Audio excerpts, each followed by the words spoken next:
plane ride home from Boston and how special that was. What do you remember about that plane ride? What was that like after that win to be coming home?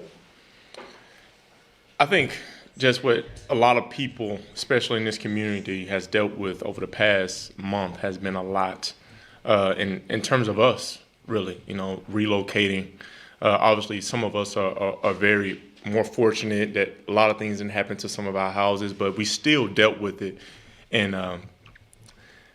I think it was just like a breath of fresh air knowing that we coming back. Like, man, I picked up my car at the Lowe's and drove back home to my family, right? Versus driving back to the hotel room, right? Having to get a new key. Like, it was just very homey, and the first thing I thought about, man, we got a home game in the Superdome. Like, that was the first thing I thought about riding past the Lowe's, riding past Caesars Superdome. Like, man, like, we back in our city. So I think that's what hit with me. Like, honestly, like on the plane ride, I just was like happy I'm coming home. But after that, I closed my eyes. But when we got here, and I picked up my car, man, and being like seeing the city, seeing rooftopings on the side of the road, seeing trees on the side of the road, like seeing fences, people's fences down, like off airline, this Exxon, like just hanging to the side, like seeing that and seeing the resilience that this city had endured, and understand like, man, even as a team, we endured so much by being away from our families, being in a different, like it was kind of like an extended training camp. And coming back home, man, we're just excited to be here and more excited to play in front of our fans for the most part. You haven't had the full-throated Saints fan base behind you, obviously not last year, but what are you looking forward to the most from that Sunday? I think you said it perfectly. Just having everybody electric in that Superdome. I think we feed off of that. I remember being on the other side, going against these fans, and I know how much of an impact that affected our team. So I just think this community loves and embraces football more than a lot of communities the community that I've been a part of. It's just in the culture. Like, I'm a kid from Alabama. Like, I know about the Saints, right? I know how they live and breathe football down here. James, how would you describe being on the other sideline? I mean, you've done it several times, but what's it like being on the other sideline? Oh man, it's difficult. Just because our fans they get into it, and we have great fans. Like, we have very mannerable fans. Like, some people got tough fans, but our fans, they just want to see the Saints win. Period. Like, that's it. Like, they're not into throwing things at the players or doing wild stuff. They're just about, hey, who winning at the end of the day? We winning, and we singing who that all day long. So I've experienced the good side and the bad side of that, but I'm very happy to be experiencing it with our fans now. Jameis, I know you're biased now, but do you have an unofficial volume ranking? I mean, is it one of the loudest places? Oh, without a doubt. Yeah, it's definitely the loudest place I've been in. Like, I mean, really. 18, I wasn't there, but 17, when this place was rolling, when it was rocking, oh my gosh, it was unbelievable. I know the mayor of New Orleans called you out by name for saying what you had sent over to the police department. Now that you're back just for a few days in the community, have you seen people? Have people said thanks for what you all are doing, or you kind of been a beacon of hope? Have you been out in the community and talked to people that just drive you around? No, not really. I mean, I've still stuck with my same schedule, like of being in this building, right? Still preparing week in and week out. I'm pretty sure I get out and be able to share a few words with some of the people in the community. But I mean, that was just from the heart. I know so many people were going through certain things, and I think Mayor Cantrell did an excellent job of providing resources and opportunities for people to have a safe haven in this city. So I'm thankful for her for allowing me to be able to help, to lend a helping hand. But man, I think one thing that this city has loved is us winning those 2 games, and I think they're very excited for us to be coming back home. And I know that's going to do a lot for the city, for them to be able to swarm that dome and support us and get a victory. James, just having a sense of normalcy, being here, going to your own meeting rooms, having your own locker, does that help just to help get back into a routine and kind of just feel normal again? Absolutely. You just you're able to establish a good foundation. You're able to be efficient with your time, and just keep the main thing for the most part. part. Like, you're not worried about loan bus rides or anything of that nature.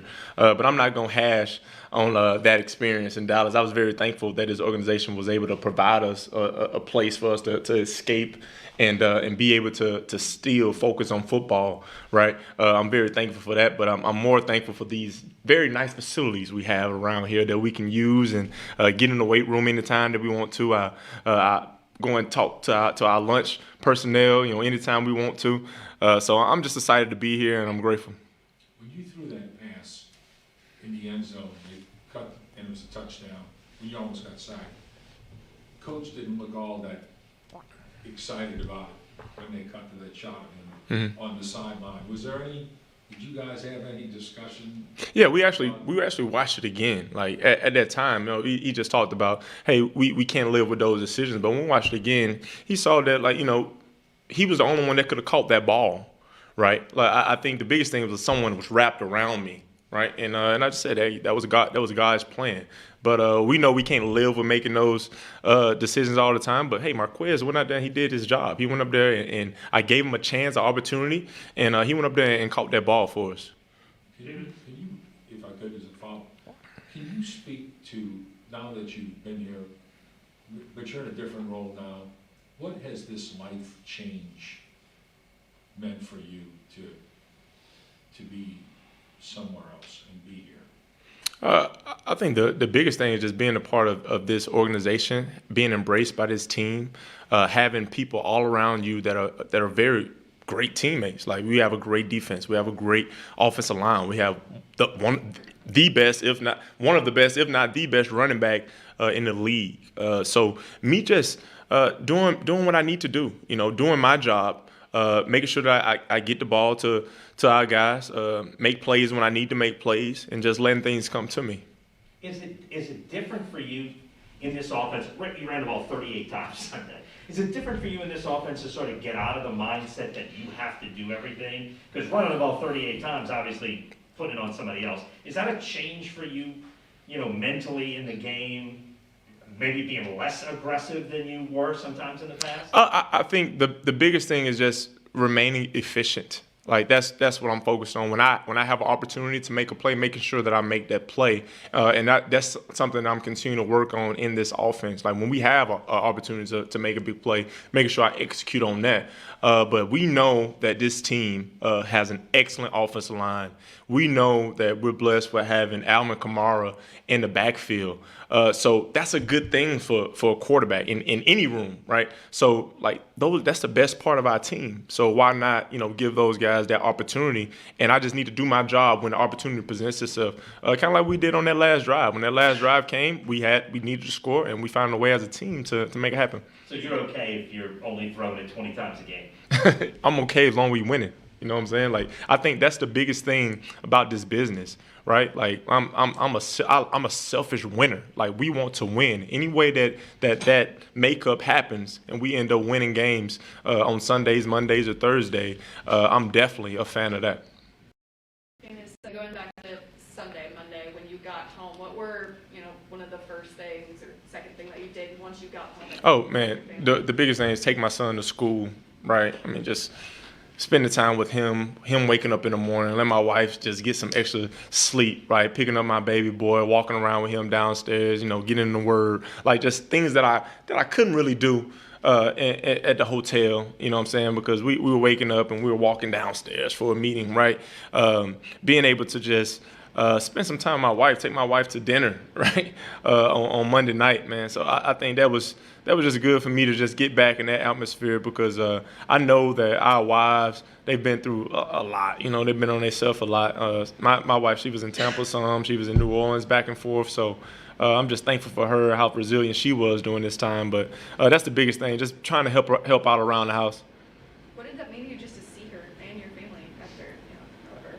Well, they came to Dallas some, but I just think just being in your home, like that's saying that it ain't no place like home.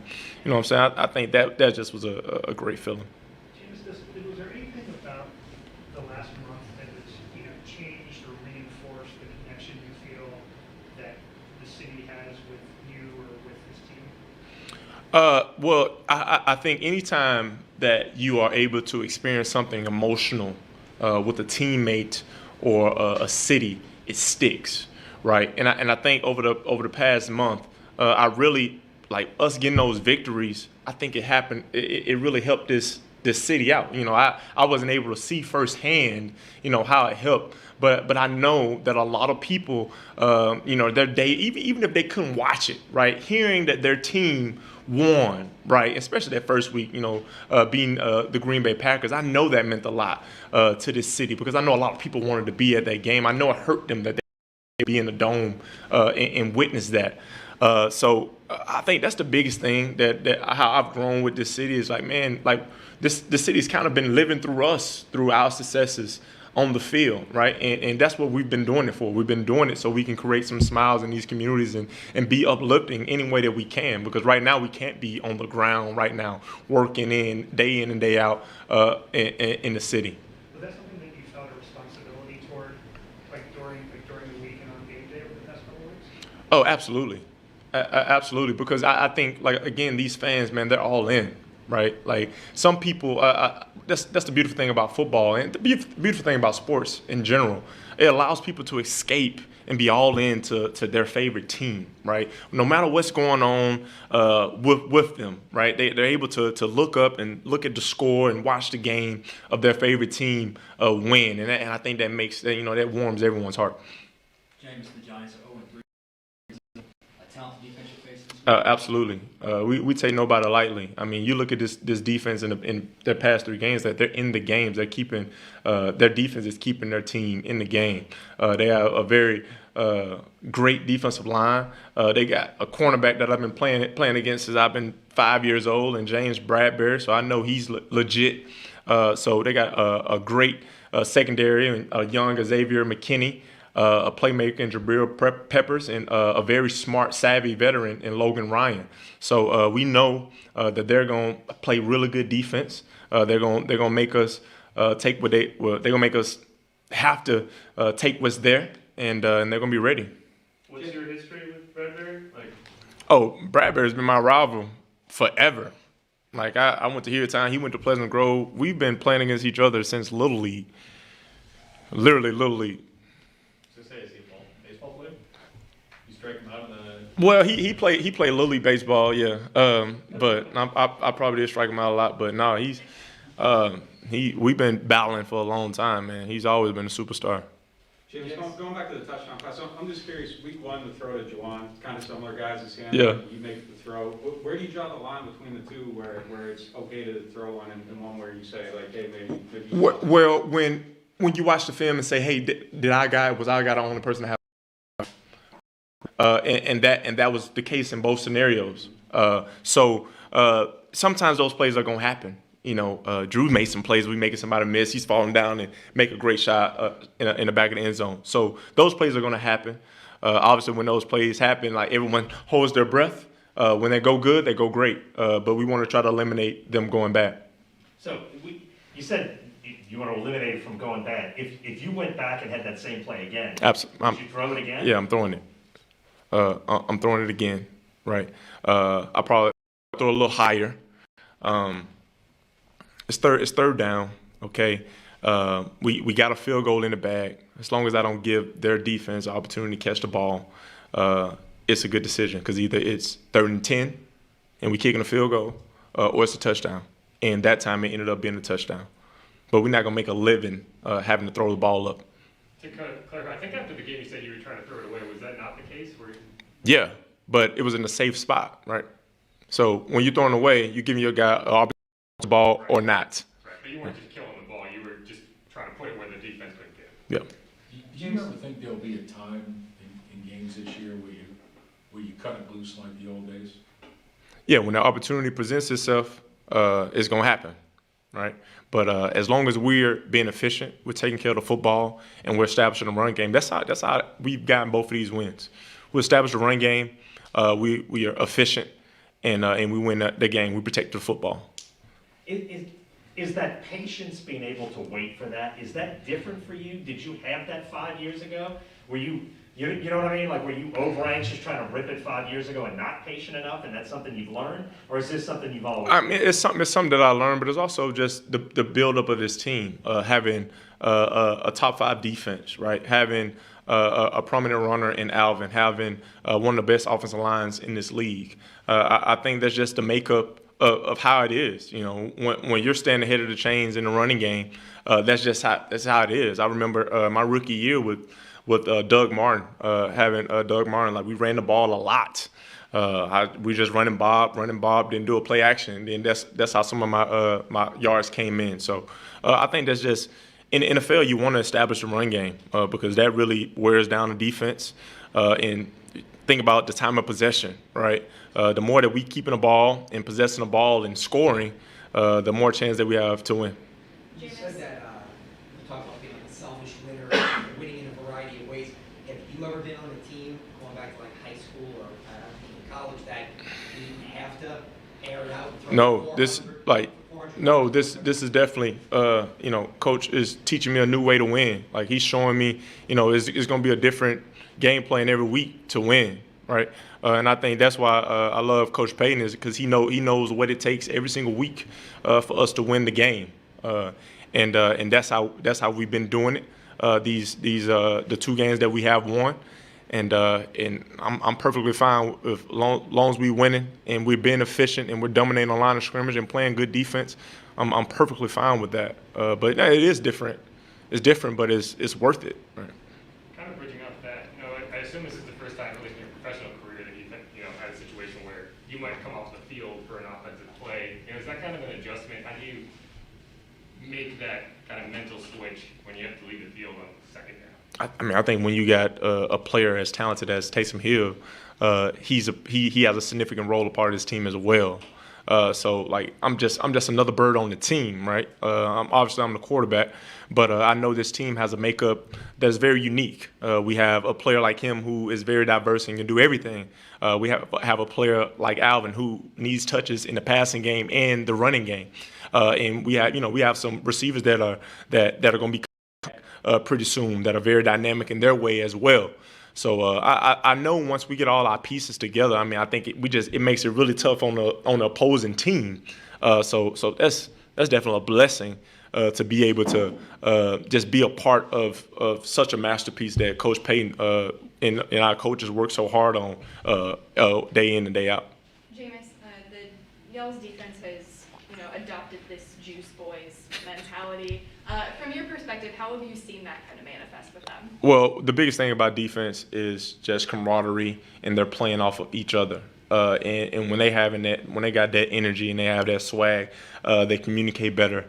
Things just go their way, right? That's defense are reactors, right? Offensive guys, we know what's going on. We have to execute, but defense, they're out there executing on the string. They're out there, they're depending on somebody to make up for their loss, or they're depending on each other every single play.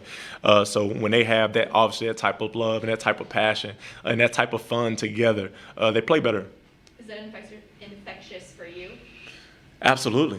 When you know that you got a defense that's going to give you opportunity after opportunity, it gives you the extra boost of confidence to go out there and make a play for them. Like, hey, let's give the defense a breather. Like, we know that we can go out there and defense is going to get a stop for us, but hey, let's represent them. Let's go out there and do our thing for them. All right.